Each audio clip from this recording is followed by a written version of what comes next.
Let me ask you something uncomfortable. What if a society doesn't collapse because of enemies, but because it slowly forgets what justice even looks like? That's where the book of Isaiah begins. Not with comfort, not with encouragement, with a warning. Isaiah doesn't speak to broken people first. He speaks to successful people. A nation that looks religious. A nation that looks powerful. A nation that thinks God is on its side. And Isaiah says something shocking. You're wrong. Isaiah is a prophet in a time of prosperity. The economy is working. The temple is active. Rituals are happening. But underneath all that, the poor are ignored. Justice is twisted. Power protects itself. Religion becomes performance. And Isaiah calls it out. The book opens with God saying something painful. I'm tired of your rituals. That hits hard, because the problem isn't belief. It's hypocrisy. Isaiah introduces a terrifying idea. You can worship God and still live in ways that destroy people. And God will not ignore that. Isaiah's message is not anti-religion. It's anti-empty religion. He says, stop bringing offerings if you refuse to protect the vulnerable. Stop praying if you ignore injustice. That's not political. That's moral. This is why Isaiah feels modern. Because it talks about inequality, corruption, misuse of power, performative morality. Thousands of years ago, Isaiah doesn't whisper. He confronts.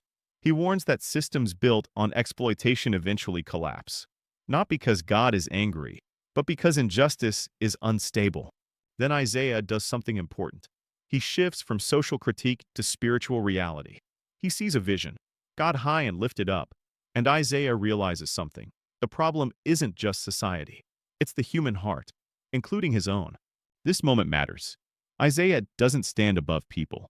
He says, I am unclean too. True prophets don't condemn from distance. They speak from humility. From here, Isaiah's message expands. Judgment is coming, not random destruction. Consequence. Empires will fall. Cities will be shaken. Comfort will disappear. Because injustice eventually eats itself. And this is where people stop listening. Because Isaiah doesn't promise quick rescue. He says collapse may come first. That's uncomfortable. But then, slowly, Isaiah changes tone. Not immediately, gradually. He introduces hope. Not shallow hope, costly hope. Isaiah begins talking about a future that doesn't exist yet.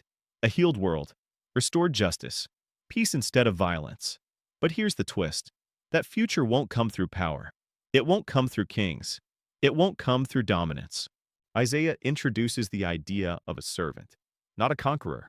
A servant who suffers, who absorbs injustice, who carries pain. That idea is revolutionary. Instead of crushing enemies, this servant transforms people. Through sacrifice, through humility, through love. Isaiah's vision of peace is radical. Weapons turned into tools. Nations learning war no more. That's not poetry. That's a moral direction. Isaiah also talks deeply about suffering. He doesn't deny it. He doesn't rush past it. He says suffering can shape character or destroy it, depending on response. This book understands trauma, exile, loss, humiliation. And it says, your story isn't over, even if everything familiar is gone. Isaiah speaks to people who will lose their land, their temple, their identity. And he says, God is not limited to buildings. Hope is not locked to geography. That matters, because many people lose faith when structures collapse. Isaiah says, faith survives collapse. One of Isaiah's deepest ideas is renewal, not return to the past. Transformation, a new heart, a new way of living, a deeper justice. Isaiah doesn't pretend this is easy. He admits waiting is painful. Silence is hard. Trust feels risky. But he insists, destruction is not the final word. Isaiah also redefines strength. Strength is not domination. Strength is endurance. Faithfulness under pressure. Integrity when compromise is easier. The book moves between warning and hope, again and again, because real change needs both. Isaiah understands human resistance. People want blessing without responsibility, comfort without justice, hope without repentance. Isaiah refuses that deal. By the end of the book, the vision is clear. A restored people, a renewed world, justice flowing freely, but not without cost. Isaiah doesn't say, everything will be okay. He says, everything will be made right. Those are different promises. Here's the deeper message of Isaiah. God cares how societies treat people. Faith without justice is noise. Hope without change is illusion. If Genesis explains origins, Exodus explains liberation, law explains formation, history explains failure. Isaiah explains why collapse happens and how restoration begins. Isaiah matters today because power still corrupts, religion still performs, justice is still optional to the comfortable, and hope still feels distant. Isaiah doesn't flatter nations. He humbles them. And yet, Isaiah is not cynical.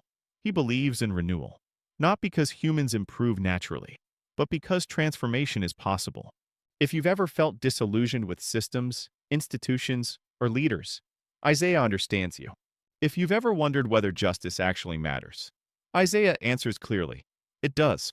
And if you've ever feared that brokenness is permanent, Isaiah quietly says, it's not. Judgment may come, but so does healing. Not cheap, not fast, but real. That's the book of Isaiah. Not a prediction chart, not a threat, but a mirror and a promise.